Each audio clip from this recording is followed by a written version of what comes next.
بسم اللہ الرحمن الرحیم۔ السلام علیکم۔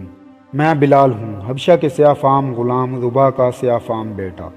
میں بلال اس سارے قضا سے الگ تھا، میرا کسی بات سے کوئی سروکار ہی نہیں تھا، اور ہو بھی کیا سکتا تھا، مجھے تو خواہ مخواہ بیچ میں گھسیٹ لیا گیا تھا۔ میں غلام ابن غلام، مجھے کیا کہ کون کس کے برابر ہے یا نہیں ہے، میں تو کچھ تھا ہی نہیں، نہ کسی کے برابر، نہ برتر نہ بہتر۔ میری نظر میں میرا کوئی وجود ہوتا تو میں اپنے آپ کو کسی پیمانے سے ناپتا بھی، میں تو تھا ہی نہیں۔ امیہ کے الفاظ میں غصہ بھی تھا، تنزر بھی، اور اسی تنزریہ لہجے میں یہ سوال پوچھتے ہوئے وہ اپنا ہاتھ ایک پیالے کی سی شکل میں عمار کے منہ کے پاس لے گیا، بالکل مسخروں کے سے انداز میں۔ صورتحال مختلف ہوتی تو شاید مجھے اس پر ہنسی آ جاتی۔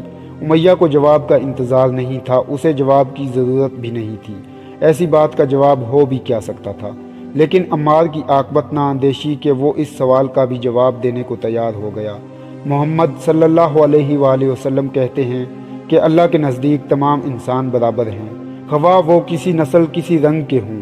محفل پر سناٹا چھا گیا، پھر میں نے اپنے آقا کی آواز سنی، بلال۔ مجھے کیا خبر تھی کہ اس دفعہ میرا نام اس لیے پکارا جا رہا ہے کہ مجھے ایک زندگی سے دوسری زندگی ملنے والی تھی۔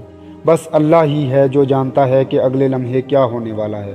ایک ثانیے میں تعمیل حکم کے لیے حاضر تھا۔ بلال، اس کو بتاؤ کہ تم میں اور ایک رئیس مکہ میں کیا فرق ہے، یہ لو اور مار مار کر اس کا چہرہ مسخ کر دو تاکہ اسے سبق مل جائے۔ یہ کہہ کر اس نے کوڑا میرے ہاتھ میں تھما دیا۔ کیسا واضح حکم تھا، کتنا مختصر اور جامع۔ میں آج تک ان فکروں کی جامعیت کا احاطہ نہیں کر سکا۔ سوچ میں ظلم کی انتہا مگر لفظ کتنے تھوڑے سے، مقصد میں تشدد کی لامتناہی گنجائش مگر فکرے کیسے برجستہ نپے تلے۔ عمار نے زمین پر اوندھے منہ پڑے پڑے سر اٹھا کر اپنا چہرہ مجھے سزا کے لیے پیش کر دیا۔ اگلے لمحے کیا ہوا یہ میں شاید کبھی بیان نہ کر سکوں۔ آج بھی جب میں اس لمحے کا تصور کرتا ہوں تو میرے کانوں میں گھنٹیاں سی بجنے لگتی ہیں اور مجھ پر سکتہ سا طاری ہونے لگتا ہے۔ میرا خیال ہے کہ شاید وہ لمحہ اپنے وجود کی پوری وسعتوں اور پہنائیوں کے ساتھ میرے ذہن میں محفوظ ہی نہیں ہے۔ امیہ کی آنکھیں جو غصے سے باہر نکلی پڑتی تھیں، اور ابو سفیان کا نصف چہرہ، کیونکہ اس نے نظریں دوسری طرف پھیر لی تھی۔ ابو سفیان سزا دینے کا قائل تھا مگر اس میں براہ راست شرکت کو وہ اپنے منصب سے گری ہوئی بات سمجھتا تھا۔ لیکن عمار صاف میری نظروں کے سامنے تھا، وہ ٹکٹکی باندھ کر مجھے دیکھ رہا تھا۔ اس کی نظروں میں پاکیزگی تھی، سکون تھا، بے خوفی تھی، سر تاپا، مجبور مگر پرعزم۔ میں نے اس کی آنکھوں میں ایک ایسی قوت دیکھی جو مجھے اپنی غلامی کے بندھن سے بھی زیادہ طاقتور محسوس ہوئی۔ ٹھیک اس لمحے امیہ کا غلام بلال کسی اور کا غلام ہو گیا۔ میں نے کوڑا ہاتھ سے گرا دیا۔ سب نے بیک وقت ایک آواز کے ساتھ اندر کی طرف سانس کھینچا، منہ کھلے ہوئے تھے، چہرے حیرت زدہ۔ جو انہوں نے دیکھا تھا ان کی سمجھ میں آ گیا تھا، جو میں نے کیا تھا مجھے معلوم تھا، ایک غلام باغی ہو گیا تھا۔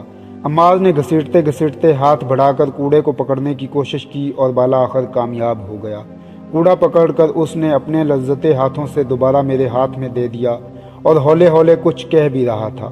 اس کی سرگوشی میرے دماغ میں چیخوں کی طرح گونج رہی تھی، بلال جو یہ کہتے ہیں کرو، بلال یہ تمہیں مار ڈالیں گے۔ لیکن اس بار جو میں نے کوڑا نیچے پھینکا تو میرے اوپر جیسے نور کی پھوار پڑ گئی۔ میں نے دیکھا کہ ابو سفیان نے امیہ کو اشارہ کیا۔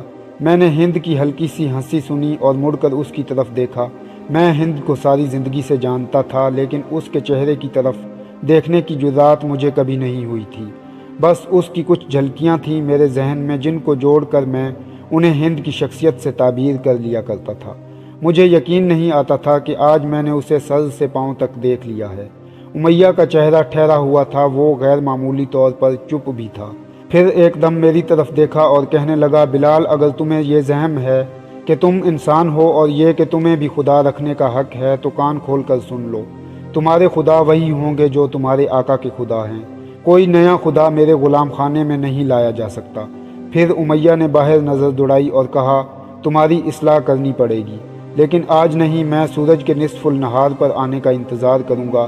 آج وہ ذرا ڈھل گیا ہے۔ پتہ نہیں کدھر سے اشارہ ہوا لیکن اگلے ہی لمحے میں نے اپنے بازوؤں اور گردن کے گرد رسیوں کی گرفت محسوس کی اور آنن فانن انہوں نے مجھے جس طرح چاہا توڑا مروڑا جھنجھوڑا اور جکڑ کر رکھ دیا۔ میں غلام تھا، کبھی نافرمانی کا تصور بھی نہیں کیا تھا، لیکن اس وقت میں ضرورت سے زیادہ فرما بردار بنا ہوا تھا۔ وہ مجھے جس طرف موڑتے مڑ جاتا، جس طرح بیٹھاتے بیٹھ جاتا، جب کہتے کھڑا ہو جاتا، باندھنے لگتے تو میں خود ہاتھ پاؤں آگے بڑھا دیتا۔